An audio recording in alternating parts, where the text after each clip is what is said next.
Assalamualaikum warahmatullahi wabarakatuh. Bismillahirrahmanirrahim. Hadratin Nabil Mustafa Sayyidina Muhammadin sallallahu alaihi wasallam wa ala alihi wa ashabihi wa azwaji wa dzurriyyati wa ahli baitihil kirami husun ila jami'i masyayikhina wa husun muallifah dari kitab ini. As'aluka bisyafa'a nasubhani. Al-Fatihah. A'udzu billahi minasyaitonir rajim. Bismillahirrahmanirrahim. Alhamdulillahi rabbil alamin arrahmanir rahim maliki yaumiddin. Iyyaka na'budu wa iyyaka nasta'in ihdinas siratal mustaqim siratal ladzina an'amta 'alaihim ghairil maghdubi 'alaihim waladdallin. Bismillahirrahmanirrahim. Alhamdulillahi rabbil alamin wa bihi nasta'inu ala umuri dunya waddin. Salatu wassalamu ala sayyidil mursalin wa ala alihi wa sahbihi ajma'in. Amma ba'du. Qala Allah ta'ala fil Qur'anil Karim, a'udzu billahi minasyaitonir rajim. Wa'budullaha wa la tusyriku bihi syai'an wa bil walidaini ihsana wa bidil qurba wal yatama wal masakini wa jaridil qurba wa jaril junubi wa sahibil janbi wa ibnis sabil wa ma malakat aymanukum. Shadaqallahul azim. Wa qala an-nabiyyu sallallahu alaihi wasallam, la yadkhulul jannata man la ma'nahu jaruhu bawa'iqahu. Shadaqallahul azim. Yes. Hadirin jamaah rahimakumullah yang sama-sama dirahmati Allah Subhanahu wa taala. Pada pagi hari ini akan kita bahas tentang masalah hak terhadap tetangga. Hak kepada para tetangga adalah sebuah hak yang memang harus kita laksanakan, supaya tidak ada perselisihan dan pengkhianatan kepada tetangga kita. Lalu yang disebut tetangga itu siapa? Karena di sini ada hak, hadirin, maka perlu diketahui dulu tetangga itu siapa. Nah, dalam kitab Taisirul Khalaq disebutkan tetangga itu man zawarat daruhu daroka ila arba'ina daron min kulli zanibin. Yang dimaksud dengan tetangga itu adalah orang yang berdekatan daruhu rumahnya dengan kita ila arba'ina daron sampai 40 rumah. Itu disebut tetangga. 40 rumah dari kita. Dari mana? Min kulli zanibin, dari setiap sudut. Itu disebut dengan tetangga. 40 rumah ke sebelah kanan, 40 rumah ke sebelah kiri, 40 rumah ke depan, 40 rumah ke belakang, 40 rumah ke sebelah barat, 40 rumah ke sebelah timur, 40 rumah ke sebelah selatan, 40 rumah ke sebelah tenggara. Itu disebut dengan tetangga. Nah, jadi dimaksud tetangga itu bukan rumah yang sebelah, hadirin. Dimaksud dengan tetangga itu adalah rumah 40 rumah ke samping, ke kanan, ke depan, ke belakang. Itu disebut dengan tetangga. Hebat. Nah, sebab itu maka jangan sampai ada pengkhianatan yang datangnya dari diri kita ditujukan kepada para tetangga yang 40 rumah yang disebutkan tadi. Karena ini adalah sebuah dosa yang memang dosanya lebih gede daripada dosa-dosa yang lain. Pengkhianatan kepada tetangga jauh lebih besar, hadirin, dosanya daripada pengkhianatan kepada orang yang jauh. Nah, bentuk pengkhianatan yang disebutkan oleh Kanjeng Nabi Shallallahu Alaihi Wasallam adalah sebagai pencuri dan perzinahan. Nah, contoh dalam satu hadis dikatakan, kalau Rasulullah Shallallahu Alaihi Wasallam li ashabihi, Kanjeng Nabi berkata kepada para sahabatnya, kata Kanjeng Nabi kepada para sahabat, wahai para sahabat, mata kuluna fi zina, apa yang kalian tahu tentang zina wahai para sahabat? Lalu para sahabat menjawab, ya Rasulullah, haramallahu wa rasuluhu fahuwa haramun ila yaumil qiyamah. Ya Rasul, zina itu adalah suatu perkara yang dilarang, yang diharamkan oleh Allah dan diharamkan oleh Rasulnya. Lalu kata Nabi, para sahabat, li ayyazaniya ar-rasulu bi asrati niswatin, wahai para sahabat, li ayyazaniya rajulun, andai kata satu orang laki-laki berzina bi asrati niswatin dengan 10 orang wanita, aisaru alaihi min aizaniya bi izarati jarihi, itu dosanya lebih ringan. 10 orang berzina, satu orang berzina dengan 10 wanita, itu lebih ringan dosanya dibandingkan dengan orang yang berzina satu orang dengan tetangganya. Ya Allah ya Rabbi Karim.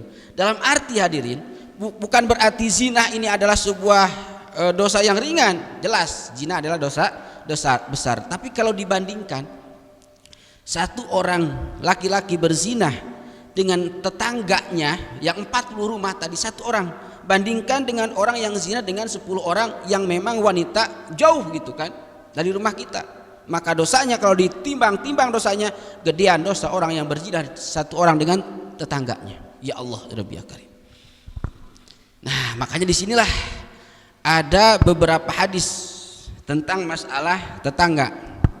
Nah, namun sebelum itu hadirin, saking jangan sampainya kita menyakiti kepada tetangga kita, maka ada sebuah pelajaran yang bisa kita petik dari kisah Luqmanul Hakim. Nah, Luqmanul Hakim ini adalah salah satu orang yang tercantum namanya dalam Al-Quran surat Luqman. Ini dengan akhlaknya yang luar biasa. Ini wakilah Luqman Hakim ini hidup di zaman Kanjeng Nabi Daud, diabadikan dalam surat Luqman. Nah, ini jangan sampai kita terprovokasi dengan tetangga kita. Ini jangan sampai terprovokasi dengan tetangga kita hadirin. Apalagi sekarang banyak grup-grup WA yang memang isinya itu bikin panas hati. Betul? Ini gara-gara grup WA akhir zaman. Banyak orang menggunjing di WA tapi nggak berani untuk berhadapan.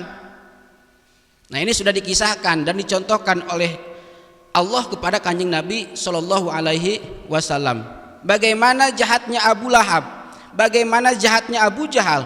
Abu Jahal di belakang, bunuh Muhammad, bunuh Muhammad. Ketika berpapasan dengan Kanjeng Nabi, nggak ada nyalinya, hanya ngomong di belakang.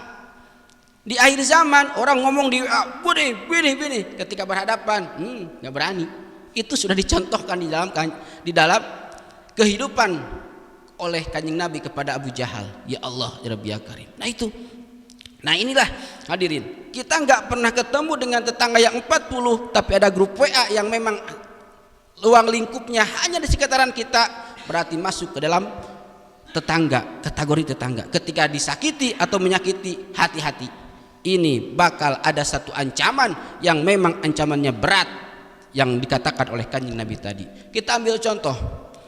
Kita jangan sampai terprovokasi dengan grup-grup WA yang memang mencemooh. Bagaimana kisah Luqmanul Hakim hadirin? Nah, kisahnya gini. Disebutkan itu Luqmanul Hakim suatu hari berjalan di tengah masyarakat, di kampung lah. Wakilah itu di pasar. Luqmanul Hakim berjalan ke pasar itu bersama anaknya dan bigol, taruhlah sekarang kuda. Begitu nyampe pasar, Luqmanul Hakim di atas, anaknya di bawah nuntun kuda.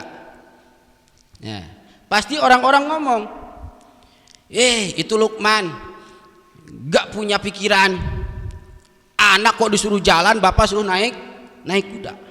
Betul kan? Bapak nggak punya kira-kira, bapak macam apa itu? Anak kok suruh jalan, bapak naik kuda. Langsung jalan 10 meter, Luqmanul Hakim turun. Kata Luqmanul Hakim, Jang, anakku naik sekarang, engkau di atas, bapak di bawah. Naik kuda anaknya. Jalan 10 meter, ngomong lagi, masyarakat. Itu anak gak punya adab, itu anak gak punya pikiran, itu anak gak punya kesopanan. Masa orang tua suruh jalan, anak naik kuda. Ngomong lagi nggak? Salah lagi nggak? Salah di mata masyarakat. 10 meter, anakku turun. Udah. Daripada sekarang rame di masyarakat kita digunjing, bapak yang di atas salah, kamu yang di atas salah. Sekarang kita naik dua-duanya pak. Jadi dua-duanya naik kuda. Jalan 10 meter, udah mau lagi nggak? Diomongin, weh itu orang gak punya karuan, gak punya pikiran, tahu bigol, tahu kuda itu bebannya berat, kok malah ditunggangin 2 orang, kasihan dong. Ngomong lagi, udah turun, diomongin lagi. Akhirnya setelah diomongin, kuda itu nggak ditunggangin, udah dua-duanya jalan, kudanya dipegangin. Ngomong lagi nggak masyarakat? Ngomong. Itu orang bego amat, itu orang gak punya pikiran apa. Itu kan kuda itu kuat, kenapa nggak ditunggangin? Ini kok malah dituntun dua-duanya. Sayang amat sih ngabur-hamburin waktu aja. Itu kan kuda bisa ditunggangin, kenapa enggak? Salah lagi. Ya Allah. Nah inilah hadirin pemikiran masyarakat yang memang melihat kita itu seperti itu, padahal nggak tahu isinya. Diperbuatkan seperti itu, tapi selalu salah di mata masyarakat. Kenapa? Karena mereka tidak tahu apa yang akan kita tuju. Begitu datang ke rumah, anaknya bertanya, wahai Abi, dalam Al-Quran, dalam surat Luqman, kenapa sih masyarakat selalu menyalahkan kita? Kita naik disalahkan, bapak yang naik disalahkan, aku yang naik disalahkan, gak ditaikin pun disalahkan. Nah, apa jawab Luqman Hakim? Wahai anakku, itulah omongan masyarakat. Kita jangan sampai marah dengan apa yang mereka omongkan. Kita disalah-salahkan padahal semuanya adalah benar. Tidak ada yang salah. Biarkan mereka menggunjing, biarkan mereka mencemooh, tapi satu yang kita cari, ridho Allah Subhanahu wa taala. Ya Allah, hebat akhlak Luqman Hakim. Ngesugan bapaknya, udah besok bilangin ke orang-orang itu, mari kita berantem. Enggak seperti itu, Pak. Udah Luqman Hakim bilang, sabar, karena mereka nggak tahu apa yang kita kerjakan. Kita hanya satu, mencari keridhaan Allah Subhanahu wa taala. Nah, ini hadirin. Ketika tetangga kita menggunjing dalam WA, biarkan saja. Mereka nggak tahu kok apa yang kita rasakan. Yang penting kita jangan sampai terprovokasi dengan kata-kata yang keluar dari tangan melalui tulisan WA. Zaman sekarang, ya Allah Rabbi Karim. Nah, di sinilah terjadi. Kata Kanjeng Nabi, wallahi la yu'minu, bahkan sampai 3 kali. Wallahi la yu'minu, demi Allah tidak beriman. Lalu sahabat bertanya, siapa ya Rasulullah orang yang tidak beriman itu? Kata Kanjeng Nabi, alladzi la ya'manu zaruhu bawaikohu, yaitu orang yang tetangganya tidak merasa aman dari kejahatannya. Tuh, kita selalu bikin rusuh kepada para tetangga, kita selalu bikin rusuh di grup WA. Maka ini kata Kanjeng Nabi, wallahi, waunya pakai wau kosam, wau sumpah, disumpah oleh Kanjeng Nabi, la ya'minu, tidak akan beriman. Berarti tidak beriman, berarti dia bukan ahli surga. Yang mana orang tersebut selalu bikin gaduh, selalu bikin rame, selalu bikin hati tetangganya merasa sakit, maka ini tidak akan masuk surga. Ya Allah Rabbi Karim. Nah, banyak sekali kisah hadirin. Di antaranya dalam satu hadis dikatakan, datanglah seorang wanita kepada Kanjeng Nabi. Ya Rasul, Fulanah binti Fulanah, ada seorang istri yang setiap hari malamnya tahajud, rajin tahajud, siangnya puasa. Tapi satu, ia selalu menyakiti tetangganya. Apakah dia masuk surga? Kata Kanjeng Nabi, ini orang masuk neraka.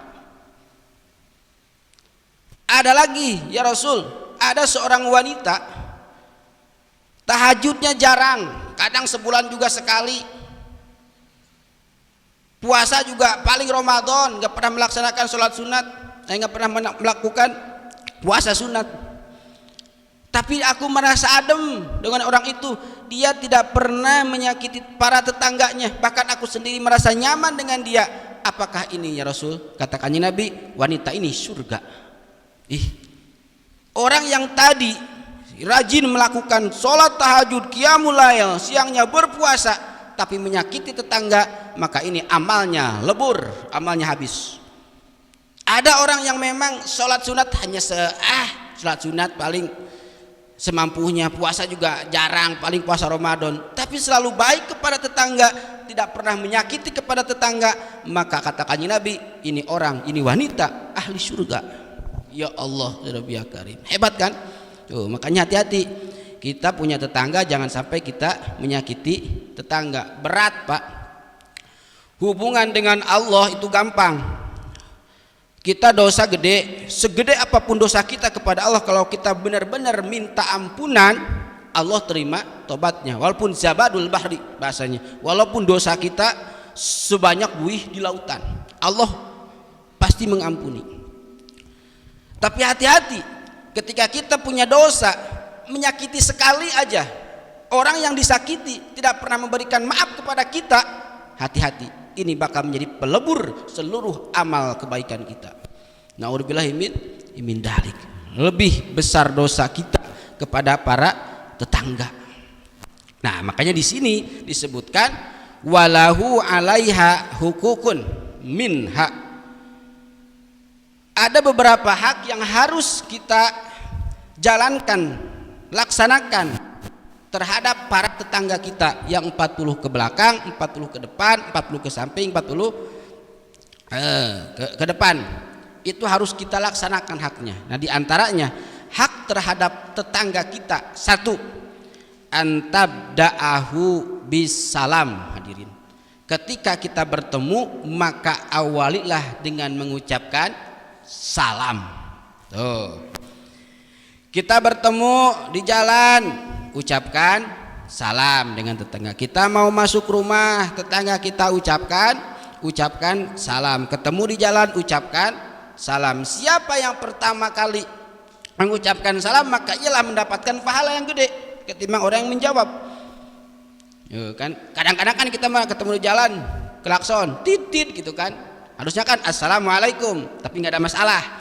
Gak ada masalah dalam satu kaul, gak ada masalah kita menyapa, gak melakukan dengan ucapan salam, gak ada masalah. Kita ketemu, apa kabar gitu kan, baik, terus gimana nih, nah itu yang penting menyapa. Jangan sampai kita sama tetangga ketemu di jalan berpapasan, saling menjauhkan muka, nah itu yang bahaya. Ya kan, ketemu di jalan apapun bentuknya, yang penting nyapa itu boleh, tapi lebih hebat, lebih utama adalah dengan mengucapkan salam. Tuh. Tetangga kita kan non muslim, tetangga kita kan bukan orang Islam, apakah boleh kita menjawab salam dan kita memberikan salam? Nah, kebanyakan kan di kita, di lingkungan ini kan tetangga kita itu ada yang non muslim. Nah, ketika non muslim mengucapkan salam kepada kita ataupun kita memberikan salam kepada mereka, maka status adalah, hukumnya adalah haram. Loh, haram. Bapak nih ketemu sama orang non muslim, assalamualaikum, kita jawab waalaikumsalam warahmatullahi wabarakatuh. Haram, Pak. Bukannya mendapatkan pahala tapi malah mendapatkan dosa. Hati-hati, hati-hati, karena salam itu adalah doa. Kita memberikan doa kepada orang lagi membalas dengan doanya waalaikumsalam warahmatullahi wabarakatuh. Doa dibalas dengan doa. Ketika kita mengucapkan salam kepada orang non muslim, warahmatullahi wabarakatuh, warahmatullahi dengan rahmat Allah, gak mungkin kita mendoakan orang non muslim mendapatkan rahmat, itu gak boleh mendoakan orang non muslim seperti itu. Lalu bagaimana solusi terbaik ketika tetangga kita supaya hak sosialisasi kita dengan para tetangga terjaga, jangan sampai menyakiti, terutama dalam mengucapkan salam dan menjawab salam terhadap orang yang non muslim, maka diaturlah oleh Islam. Nah, ketika kita bertemu dengan tetangga kita, itu kan tadi harus dengan mengucapkan salam. apalagi dengan orang muslim. Nah, gimana kalau misalkan tetangga kita itu orang non muslim? Tetap kita mesti memberikan salam atau menjawab salam. Nah, dalam Islam diatur la tabda'ul yahudi bisalam wa idza bada'uka faqul wa alaika. Nah, ketika tetangga kita hadirin non muslim memberikan salam kepada kita, assalamualaikum, maka dijawab oleh kita faqul wa alaika. Wa alaika. Jawabnya adalah wa alaika, jangan waalaikumsalam. Kan artinya kalau artinya waalaikumsalam, waalaikumsalam dan kepada kamu keselamatan. Kan nggak mungkin orang kafir selamat kan? Yang sudah jelas orang kafir itu adalah neraka. Masa kita didoain supaya selamat? Nah, itu kan. Nah, itu kalau ada orang non muslim memberikan salam kepada kita, tetap kita jawab karena itu suatu adab kepada tetangga, tapi jawabannya dengan wa alaika. Jangan waalaikumsalam ya, wa alaika. Terus kalau misalkan kita berkunjung kepada orang kafir, kepada orang non muslim mau berkunjung, tetap kita harus mengucapkan salam, tapi salamnya jangan assalamualaikum. Nah, dalam Islam diatur assalamu ala man taba'al huda, bahasanya gitu, assalam ala man taba'al huda, kesejahteraan bagi orang yang mengikuti petunjuk. Nah, gitu. Jangan sampai kita assalamualaikum padahal non muslim, jangan seperti itu ya. Jangan sampai kita mengucapkan salam atau menjawab salam dari orang non muslim. Nah, ketika dia memberikan salam kepada kita, maka ucapkan wa alaika.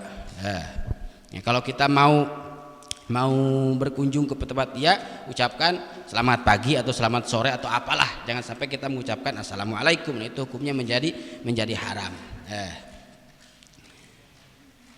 Nah, yaitu ya, yang pertama adalah memberikan salam atau memulai dengan memberi salam kepada tetangga kita ya. Yang kedua, hak terhadap tetangga adalah wa antasna'a mahul ma'ruf, berbuat baik kepada tetangga kita itu dengan kebaikan.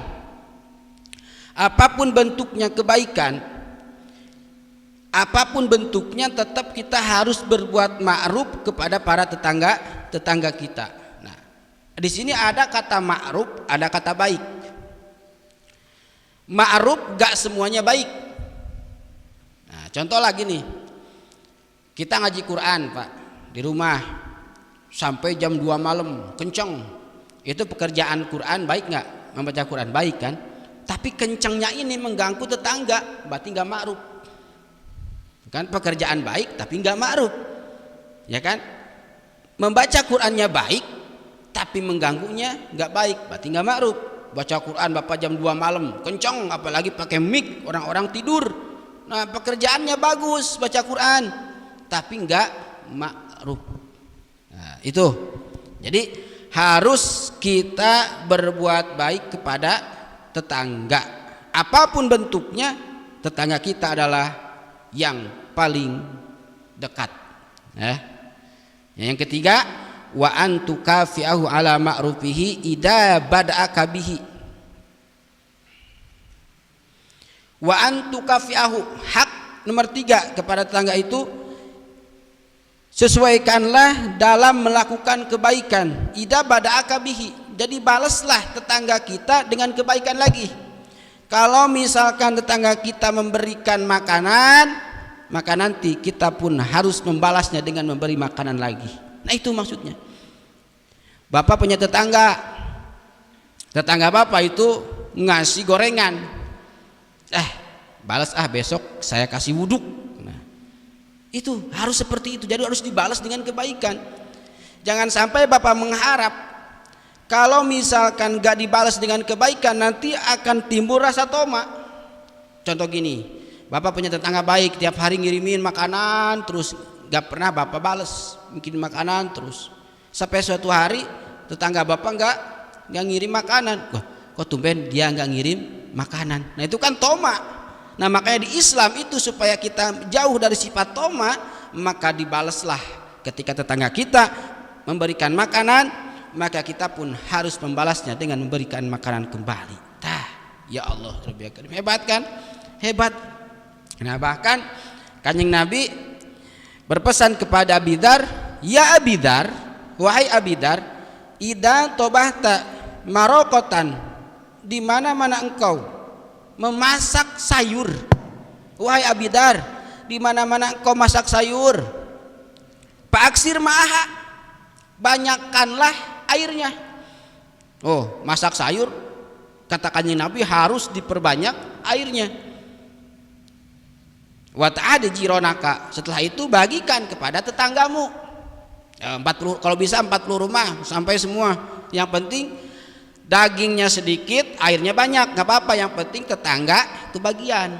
Jangan sampai kita masak daging yang kebagiannya hanya wanginya saja, ujung-ujungnya ribut lah sama tetangga. Ya Allah, karena ini sudah diperintahkan oleh Kanjeng Nabi, ketika kita masak sayur perbanyak kuahnya, supaya apa? Supaya para tetangga kita mencicipi. Itu. Nah, masalah tentang hak tetangga itu adalah sesuaikanlah dalam melakukan kebaikan. Ketika dia memulai, maka balaslah dengan kebaikan itu. Ketika kita berbuat baik kepada tetangga, insya Allah tetangga pun akan berbaik kepada kita. Nah, itu. Yang selanjutnya hadirin, wa antu addiya malahu alaika minal huquqil maliyah.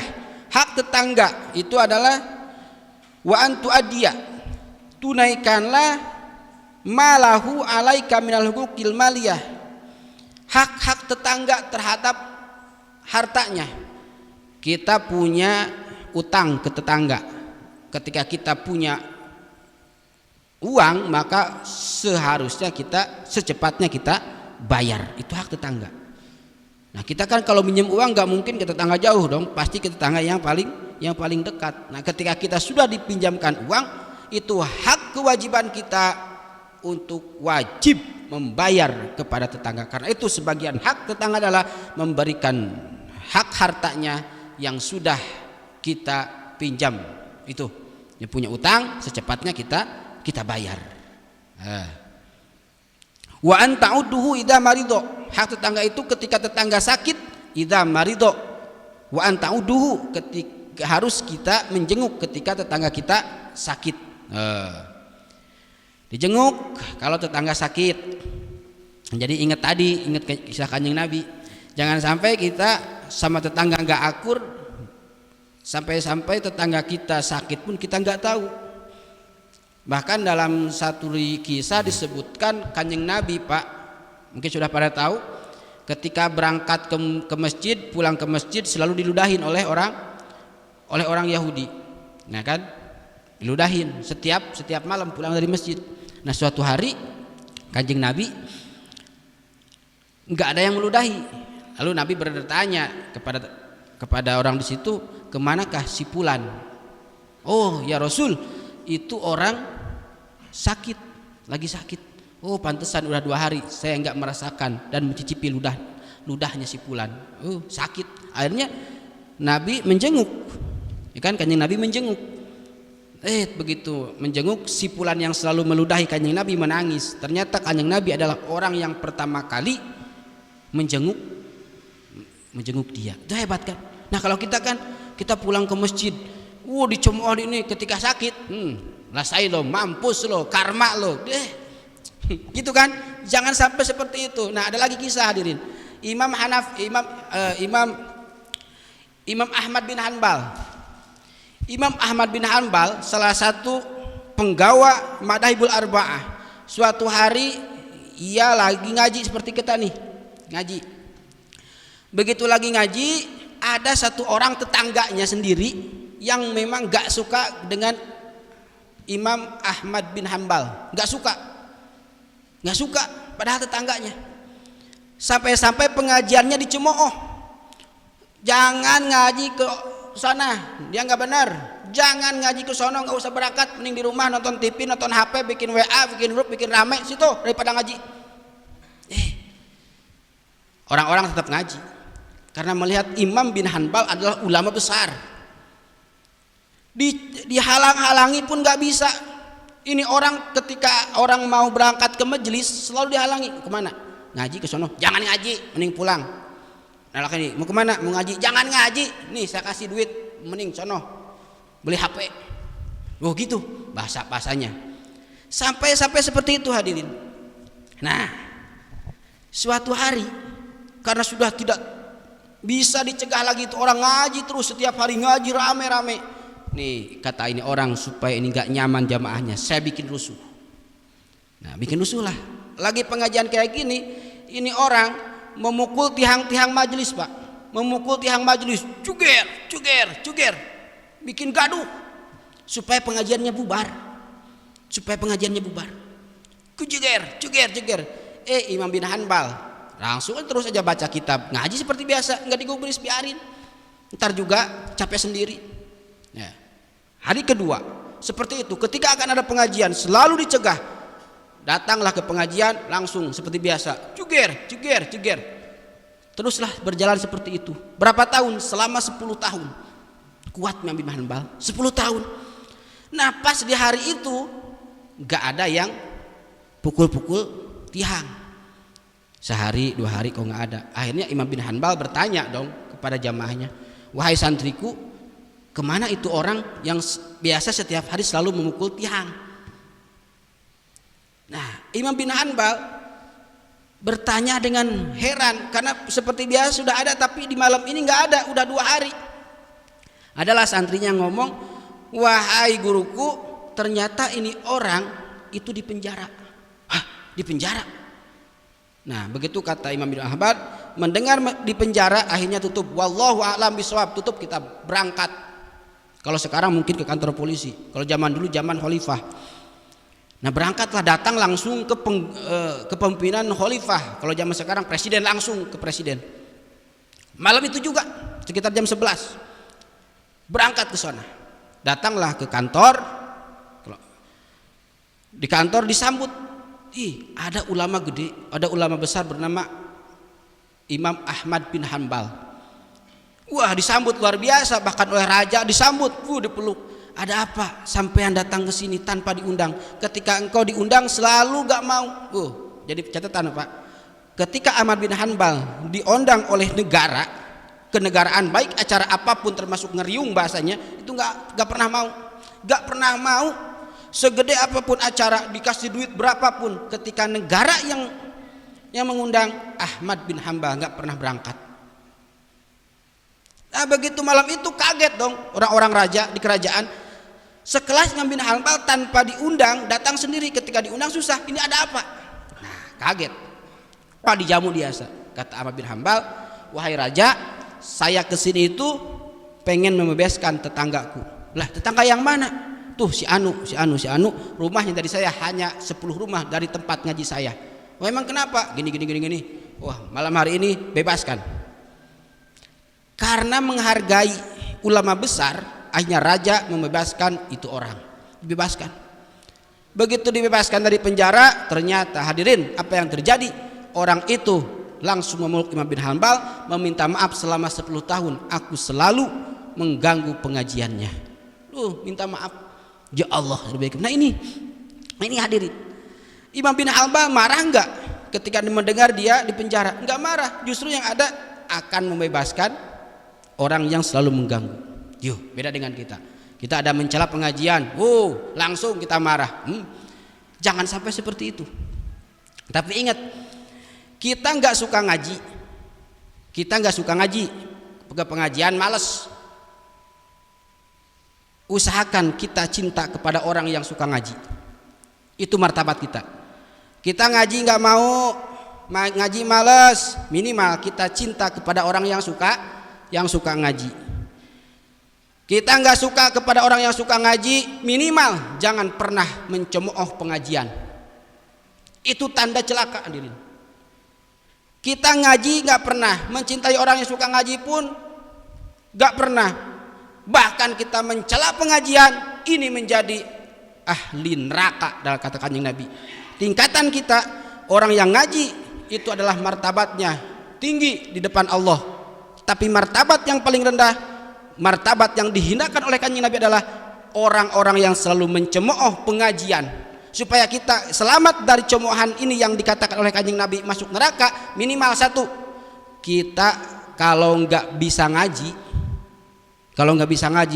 terus kita malas ngaji, minimal kita cinta kepada orang yang suka ngaji.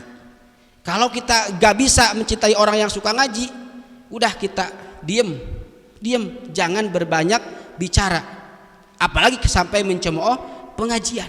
Nah itu martabat kita nggak suka ngaji, kita nggak suka dengan orang yang suka ngaji, minimal kita diem, jangan pernah protes terhadap pengajian. Itu menjadi tanda orang yang selamat.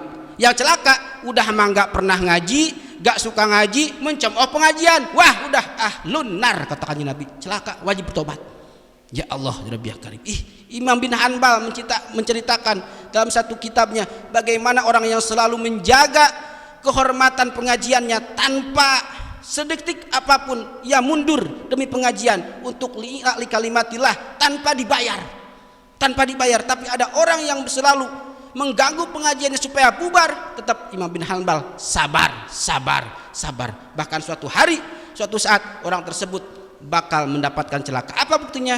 Mendapatkan siksa di penjara. Nah itu hadirin, hati-hati kita terhadap pengajian. Pengajian itu isinya Al-Quran, isinya kalam ulama, isinya berbagai macam yang hadir malaikat. Kita dicemooh. Hati-hati, di situ ada sumun kotil, racun yang berbisa hadirin. Hati-hati. Ya Allah, Rabbi Karim, ngeri sama kalau bisa seperti itu. Bagaimana kengeriannya orang yang selalu mengganggu pengajian, bahkan dia mencela pengajian seperti ini, seperti itu. Hati-hati. Kata Allah, faqad adantuhu bil haram. Lihat di kitab hadis qudsi, barang siapa yang mencela ulama, barang siapa yang menghina ulama, termasuk dalam kajiannya ia ta'udahu idza marido wa tu'aniahu idza fariha. Di mana-mana tetangga kita mendapatkan kebahagiaan, maka kita berikan selamat. Wa tuhani'ahu idza fariha. Tatkala tetangga kita punya anak baru lahir selamat, maka kita kunjungi dengan memberikan ucapan selamat ya atas kelahiran anak baru. Ketika tetangga kita punya motor, selamat ya sudah mendapatkan motor baru. Jangan sampai Pak, tetangga kita punya motor, beli motor, kita beli bodrek, puyeng. Jangan sampai seperti itu. Justru yang ada kebahagiaan inilah yang susah didapatkan. Tetangga menjadi sukses, kita pun ikut bahagia. Itu ngomong mah gampang, susah praktek mah. Tetangga sukses, tetangga naik jabatan, tetangga ini tuh, tetangga bangun rumah, kita yang puyeng. Jangan sampai seperti itu. Tetangga kita bahagia, kita pun harus ikut bahagia. Wa tu'aziyahu idza usiba. Nah, ketika tetangga kita mendapatkan musibah, maka kita pun mesti untuk berbela sungkawa ya, berbela sungkawa. Nah, yang selanjutnya hak tetangga itu wala tata'ammada nadro ila nisaihi walau kunna hodaman lahu.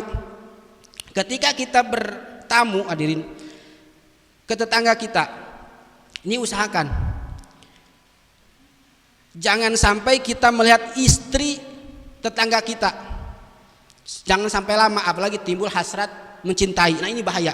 Ini disebutkan wala tata'ammana nadro ila nisaihi. Ketika kita berkunjung bersilaturahmi ke rumah tetangga kita, jangan sampai kita melihat istri yang punya rumah itu kelamaan. Takutnya nanti ada main mata. Walau kuna khodaman, walaupun wanita itu adalah pembantunya. Tuh harus dijaga adab.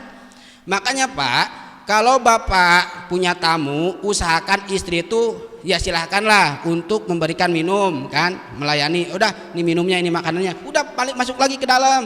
Jangan ikut nimbrung di situ. Karena yang perlu itu Bapak sama tamu, bukan sama istri. Ya kan? Kalau ada istri, nah nanti ini bahaya. Jangan sampai orang yang bertamu kepada kita naksir kepada istri kita. Kan sekarang begitu kan? Banyak sekali main di luar, banyak grup PA gini. Nah ini akibatnya seperti itu. Nah makanya ketika kita bertamu ataupun kita menerima tamu, istri kita usahakan jangan ikut nimbrung. Udah begitu datang tamu kasih minum, pulang, masuk ke dalam, udah selesai. Ada adaban seperti itu. Ya. Wa antaisaru auratihi. Yang selanjutnya adalah tetangga kita wajib kita tutupi kesalahannya. Nih, tetangga kita punya salah, jangan sampai tetangga yang 39 rumah lagi tahu tentang kesalahannya. tetangga kita punya keburukan dan kejelekan, jangan sampai tetangga yang 39 rumah itu tahu tentang keburukannya. Ini wa ataisaru auratihi, tutupilah keburukan dan kejelekan tetangga kita, jangan sampai diumbar. Ini berbahaya. Udahlah, seperti itulah tentang masalah hak terhadap para tetangga. Nah itu, jadi intinya sekali lagi jangan sampai kita menyakiti dan mengkhianati tetangga. Berbuat baiklah kepada para tetangga, karena tetangga inilah yang akan menyelamatkan kita. Ketika kita butuh di dunia, insya Allah tetangga akan membantu. Ketika nanti pun di akhirat pun, insya Allah tetangga kita yang baik, yang soleh akan memberikan pertolongan kita. Amin ya Allah ya Rabbal alamin. Itulah masalah tentang hak masalah tetangga. Nah hadirin, sebelum saya tutup pengajian ini, saya mumpung ingat nih, ini nanti di hari Jumat ini adalah hari terakhir Jumat di bulan Rajab. Ya, ini silahkan diamalkan. Ini ada amalan yang luar biasa. Jadi dalam kitab Kanjun Najah disebutkan, anaman qara'a fi akhir Jumatin min Rajab wal khatibu alal mimbar Ahmadu Rasulullah Muhammadu Rasulullah khamsan wa salasina marrah la tanqati darahimu miyadahu tilkas sanah. Barang siapa yang membaca lapad ini di hari Jumat terakhir bulan Rajab ketika mimbar sedang berkhutbah, nah maka rezeki di sini adalah uang, itu nggak akan terputus sampai 1 tahun. Hebat kan? Yang penting usaha. Bapak kan kerja di pabrik, Bapak punya usaha, berarti kan sudah gampang kan? Syariatnya sudah ada. Nah supaya uang kita tidak putus, supaya rezeki itu terus mengalir selama 1 tahun, di terakhir di bulan Rajab, terutama di hari Jumat, laksanakan amal ini. Ini amalannya, ya. Bisa besok praktekkan nih, Jumat besok nih. Bapak datang nih ke Jumatan, bawa uang usahakan yang paling gede supaya rezeki Bapak gede. 100.000 apa 50.000. Masuk masjid, jangan dimasukin ke kotak dulu. Taruh di saku. Nah, nanti ketika wal khotibu alal mimbar, khotib naik mimbar, khutbah, terus duduk antara dua khutbah, duduk kan. Nah, di situ Bapak baca Ahmad Rasulullah Muhammadu Rasulullah, Ahmad Rasulullah Muhammadu Rasulullah, Ahmad Rasulullah Muhammadu Rasulullah. Berapa kali? 35 kali. 35 kali. Setelah selesai 35 kali, uang yang tadi tiupkan, yang sudah dibacakan tadi. Nah setelah itu beres sholat, nah uangnya 1, Bapak silahkan masukkan ke kotak masjid. 2, uangnya bisa dikasihkan ke anak yatim. Nah yang ketiga mah jangan dibawa pulang lagi duitnya Pak. Kalau dibawa pulang lagi nggak jadi. Nah itu ijazah dari Kiai Lasem Jawa Tengah, ternyata di kitab ini. Jadi bacaannya Ahmadu Rasulullah Muhammadu Rasulullah 35 kali ketika khotib sedang duduk di antara 2 khutbah. Setelah itu tiupkan kepada uang yang tadi, sedekahkan uangnya. Selesai. Insya Allah ini la tangqatiu darahimu min yadahu tilkasanah. Insya Allah uang tidak akan terputus dari tangannya tilkasanah di tahun yang itu. Alhamdulillah ya. Itulah amalan terakhir di hari Jumat di bulan Rajab. Nah, baik para hadirin jamaah rahimakumullah yang sama-sama dirahmati Allah Subhanahu wa taala. Mungkin sebelum saya tutup ada pertanyaan, mungkin silakan. Dok. Nggak ada ya? Monggo. Oh, jadi ramai jadi nama.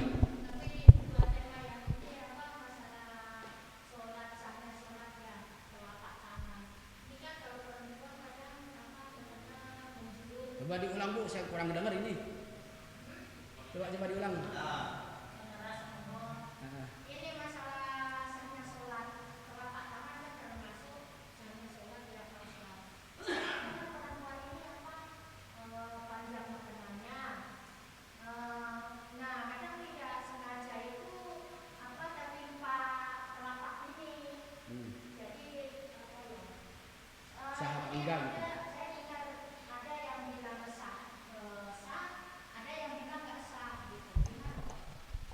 Baik, berarti ini di luar tema ya.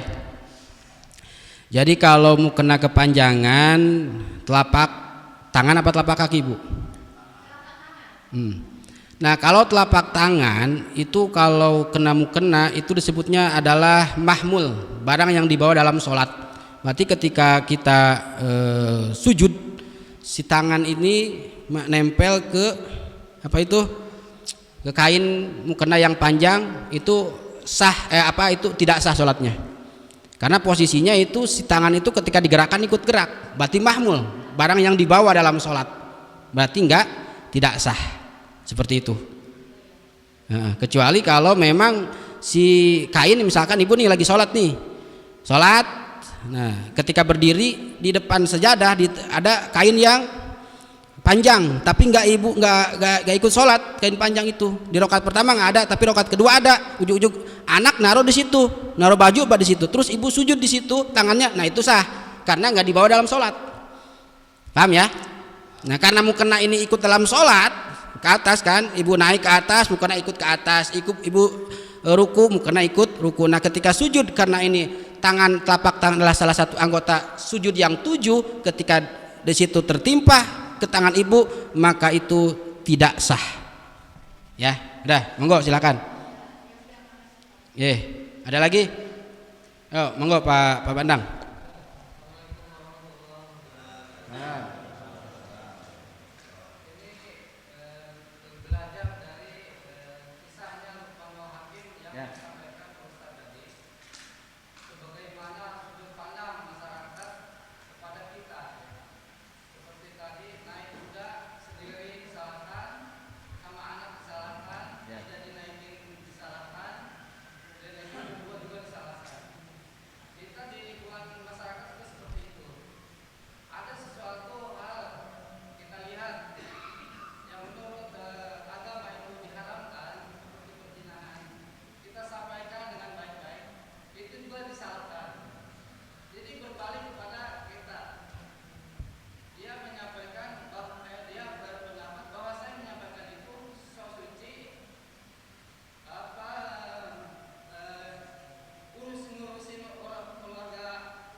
Assalamualaikum warahmatullahi.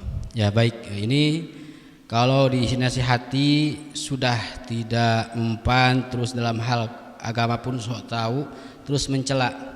Justru yang saya khawatirkan tadi ini, orang yang mencela tanpa ada tahu ilmunya, ini berbahaya. Jadi sok tahu.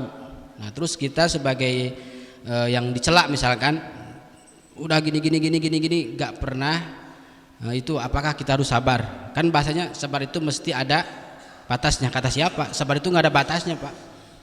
Nah kalau misalkan seperti itu, ya sudah, biarkan saja. Ada bahasa kan, biarkan anjing menggonggong kapilah berlalu. Biarkan saja. Jadi apapun jangan sampai kita membalasnya. Udah sabar. Orang lain boleh menyakiti kita, toh kita kok yang disakiti. Nah, tapi ingat, kita jangan sampai menyakiti orang lain. Nah sekelas Kanjeng Nabi, hadirin, Kanjeng Nabi kalau dicela, kalau dihina dirinya pribadi itu nggak ada masalah. Kanjeng Nabi sampai ketika Kanjeng Nabi dihina itu, Nabi nggak marah kok. Karena yang dihina, yang dicela itu dirinya pribadi. Sekelas diri ini siapa sih? Hanya sebatas badan, ruh, besok juga dikubur, selesai.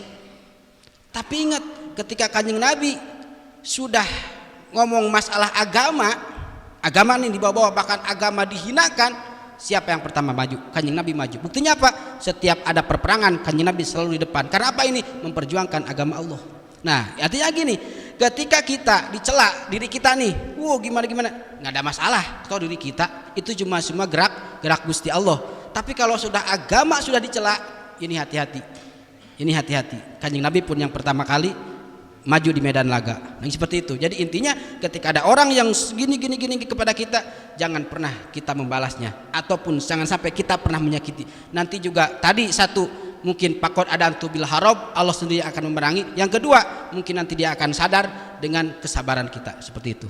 Insya Allah cukup ya. Dan intinya harus kita jaga, jangan sampai kita membalas dan menyakiti mereka. Sudah cukup segitu aja. Udah ya. Wallahu a'lam bisawab. Dan insya Allah minggu depan karena malam minggunya ada Isra wal Mi'raj di At-Taqwa, jadi minggu pagi kita libur. Alhamdulillah. Allahumma sholli ala sayyidina Muhammadin fil awwalina wal akhirin wa barik wa sallim wa radhiyallahu tabaraka wa ta'ala an kulli sahabati Rasulillah ajmain. Allahumma hdinas siratal mustaqim. Allahumma hdinas siratal mustaqim siratal ladzina an'amta 'alaihim minan nabiyyin wasiddiqin washuhada wassolihin wa sunna ulaika rabbika dalikal fadlu wa kafa billahi alima. Sholli wa sallim ala jami'il anbiya'il mursalin walhamdulillahi rabbil alamin. Assalamualaikum warahmatullahi wabarakatuh. Shallallahu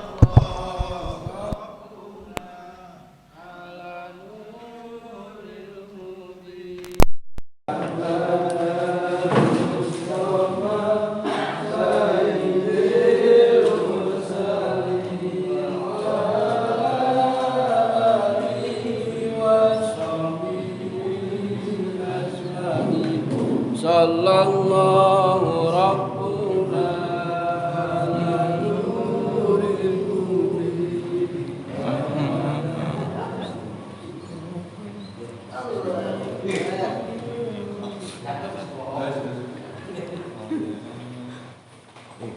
ini baterai ini ya, baterainya berarti